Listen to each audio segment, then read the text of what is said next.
Sir, इस देश में जब प्याज के दाम 100 रुपए प्रति केजी के ऊपर हो गए और इस सदन में हंगामा हुआ तो माननीय वित्त मंत्री जी ने कहा कि मैं प्याज नहीं खाती, तो मुझे उनके भाव से, प्याज की कीमतों से कुछ लेना देना नहीं है। ये मेरा विश्वास है सर कि माननीय वित्त मंत्री जी आटा, चावल, दाल, दूध, दही, पनीर तो अवश्य खाती होंगी, क्योंकि इन सब के भाव बढ़ गए। जीएसटी लगा लगा के इन्होंने देश की थालीनॉमिक्स, फूड इन्फ्लेशन को बिगाड़ दिया। आटा, दाल, चावल, दूध, दही, सबके रेट आज स्काई रॉकेटिंग है सर, आसमान छू रहे हैं। और भारत की फूड इन्फ्लेशन 10% से लेकर 17% के बीच पूरे वित्तीय वर्ष में मंडरा रही है। यह हालात हैं सर भारत की थालीनॉमिक्स की।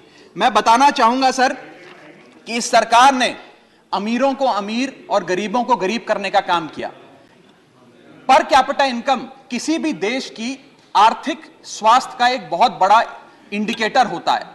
भारत की पर कैपिटा इनकम वित्तीय वर्ष 2021 में सर 9,160 रुपए से गिर गई, यानी कि हर व्यक्ति की औसतन कमाई 9,160 रुपए गिराने का काम किया। यानी कि आमदनी 98, खर्चा रुपया, यह सरकार ने करके हम सबको दिया है सर। तीसरी बड़ी बीमारी जो भारत की अर्थव्यवस्था को लगी हुई है वो है आर्थिक सुधार का झांसा, the hoax of economic recovery. इस वित्तीय वर्ष के पहले क्वार्टर में भारत की आर्थिक विकास दर 13.5% थी।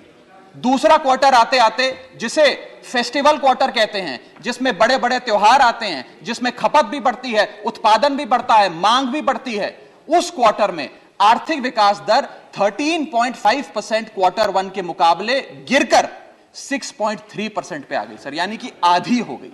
और अगर आप पिछले साल के क्वार्टर सेकंड से दूसरी तिमाही से कंपेयर करें तो क्वार्टर ऑन क्वार्टर 2021 में 8.4% दूसरी तिमाही की ग्रोथ थी, और इस बार इस क्वार्टर में जो अभी समाप्त हुआ 6.3% है। यानी कि भारत की आर्थिक विकास दर घटती जा रही है। और मुझे बड़े दुख से कहना पड़ रहा है कि जब वित्त मंत्री जी फरवरी में वित्तीय वर्ष 23-24 का बजट प्रेजेंट करेंगी, तब भारत की चौथी तिमाही की आर्थिक विकास दर 5% से भी नीचे होगी, which is unprecedented in recent time sir. यह भारत की इकोनॉमिक ग्रोथ की हालत है।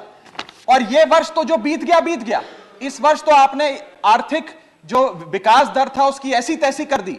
अगले साल के आर्थिक विकास दर के आंकड़े सुनिए। सरकार चाहती है हम 8% पे आगे बढ़ें। वर्ल्ड बैंक कहता है वित्तीय वर्ष 23-24 में हम मात्र 6% पे ग्रो करेंगे। क्रिसिल कहता है हम 6% पे ग्रो करेंगे।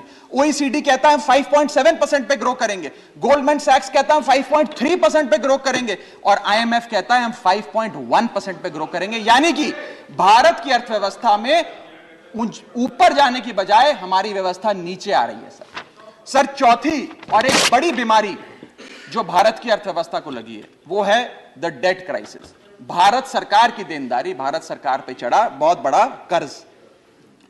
सर 1947 से लेकर 2014 तक, यानी कि इन 67 सालों में कई पार्टियों की सरकारें रहीं, केंद्र में कई पार्टियों ने शासन किया।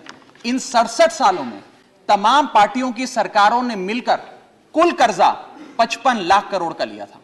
और बीते 8 सालों में 2014 से 2022 में इस बीजेपी की सरकार ने कुल कर्जा 85 लाख करोड़ रुपए लिया। यानी कि एक तरफ 67 सालों का, बीते 67 सालों का 55 लाख करोड़ का कर्जा, और इस सरकार ने अकेले 8 सालों में 85 लाख करोड़ रुपए का कर्जा ले लिया।